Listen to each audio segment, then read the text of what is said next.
السلام علیکم۔ اردو میں آج ہم بہادر جوزف پڑھیں گے۔ کسی دریا کے قریب ایک چھوٹی سی بستی تھی۔ وہاں کے لوگوں نے دریا کے کنارے ایک مضبوط دیوار بنائی تھی۔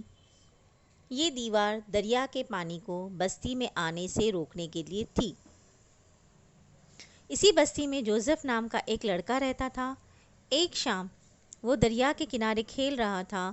کھیلتے کھیلتے اس نے دیکھا کہ دیوار میں ایک سوراخ ہو گیا ہے اور اس میں سے پانی نکل رہا ہے۔ اس نے خیال کیا کہ یہ سوراخ اس وقت تو چھوٹا سا ہے، مگر آہستہ آہستہ بڑھتا جائے گا اور پھر اتنا پانی بہنے لگے گا کہ ساری بستی ڈوب جائے گی۔ اس نے سوچا، پانی کو روکنے کی کیا ترکیب ہو سکتی ہے؟ کیا بستی میں جا کر سب کو خبر کر دوں؟ مگر اس طرح تو بہت دیر ہو جائے گی۔ تب تک سوراخ اتنا بڑا ہو جائے گا کہ پانی کو روکنا مشکل ہوگا۔ آخر ایک ترکیب جوزف کی سمجھ میں آئی۔ اس نے اپنی ہتھیلی سوراخ پر لگا دی۔ پانی تب بھی نہ رکا۔ وہ سوراخ سے اپنی پیٹھ لگا کر بیٹھ گیا۔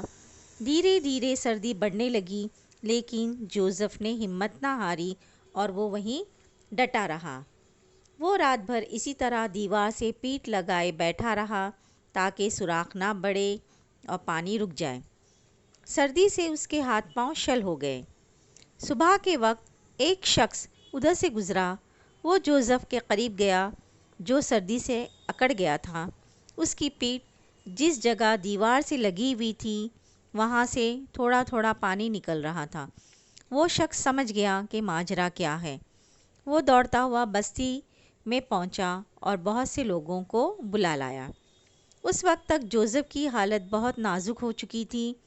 کچھ نوجوان لڑکوں نے اسے وہاں سے اٹھایا اور اسے لے کر بڑی تیزی سے اسپتال کی طرف روانہ ہوئے۔ دوسرے لوگ سوراخ بند کرنے میں لگ گئے۔ تھوڑی دیر کوشش کرنے کے بعد سوراخ بند ہو گیا اور دیوار سے پانی آنا رک گیا۔ ادھر اسپتال میں ڈاکٹروں نے بڑی محنت اور توجہ سے جوزف کا علاج کیا۔ کچھ دنوں کے بعد جوزف بالکل اچھا ہو گیا۔ جوزف نے اپنی جان کی پرواہ نہ کرتے ہوئے بستی کو تباہی سے بچایا تھا۔